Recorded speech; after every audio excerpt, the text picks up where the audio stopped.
কোটা আন্দোলন ঘিরে গণহত্যা, গণগ্রেফতার ও দমন পীড়নের প্রতিবাদে দেশের সব আদালত, শিক্ষা প্রতিষ্ঠান ও রাজপথে একযোগে মার্চ ফর জাস্টিস কর্মসূচির ডাক দেয় বৈষম্য বিরোধী ছাত্র আন্দোলন।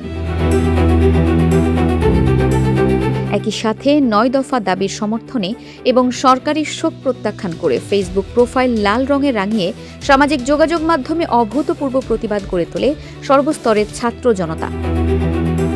শিক্ষক, আইনজীবী, সাংবাদিক ও সাংস্কৃতিক কর্মী সহ দেশের সাধারণ মানুষ এই লাল ফ্রেমে সংহতি জানালে চারদিকে প্রতিবাদের ঝড় ওঠে।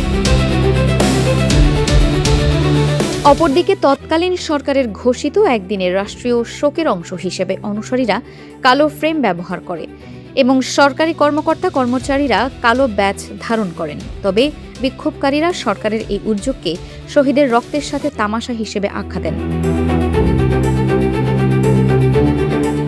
প্রতিবাদের অংশ হিসেবে রাজশাহী ও জাহাঙ্গীরনগর বিশ্ববিদ্যালয়ের শিক্ষকরা মুখে লাল কাপড় বেঁধে মৌন মিছিল করেন এবং রাজধানীতে প্রতিবাদী গানের মিছিলে পুলিশের সাথে ধাক্কাধাক্কির ঘটনা ঘটে। তৎকালীন স্বরাষ্ট্র মন্ত্রণালয়ের বৈঠক শেষে জানানো হয়, ধাপে ধাপে শিক্ষা প্রতিষ্ঠান খোলার পাশাপাশি জামায়াতে ইসলামীকে নির্বাহী আদেশে নিষিদ্ধের সিদ্ধান্ত বিবেচনা করছে সরকার।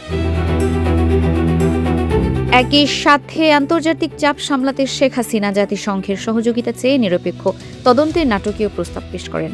ওই সময় পর্যন্ত কেবল ঢাকাতেই গণগ্রেফতারের সংখ্যা ২,৮৫০ ছাড়িয়ে যায় এবং সারা দেশে গ্রেফতারের সংখ্যা ১০,০০০ অতিক্রম করে।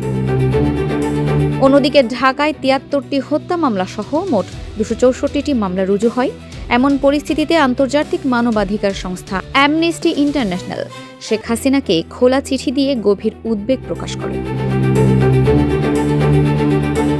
পাশাপাশি জাতিসংঘ মহাসচিব অ্যান্তোনিও গুতেরেস শিক্ষার্থীদের ওপর অতিরিক্ত বল প্রয়োগ ও মানবাধিকার লঙ্ঘনের বিশ্বাসযোগ্য তথ্যে গভীর উদ্বেগ ব্যক্ত করেন। একই সুর মিলিয়ে ইউরোপীয় ইউনিয়নের পররাষ্ট্র নীতি বিষয়ক প্রধান জোসেফ বোরেল দেখা মাত্র গুলির নির্দেশ ও আইনি বহির্ভূত হত্যার তীব্র নিন্দা জানান। তৎকালীন ডিবি কার্যালয় বৈষম্য বিরোধী আন্দোলনের ৬ সমন্বয়ককে হেফাজতে রাখা এবং ঢাকা মেডিকেলের সামনে অভিভাবকদের মৌন অবস্থানের পুলিশের বাধার ঘটনা ঘটে।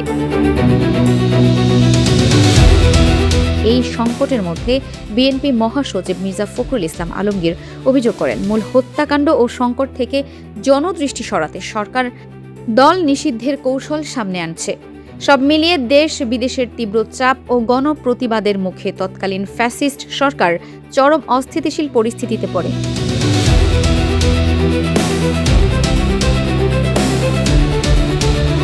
Farhana Nizam, desk report, Dinajpur TV.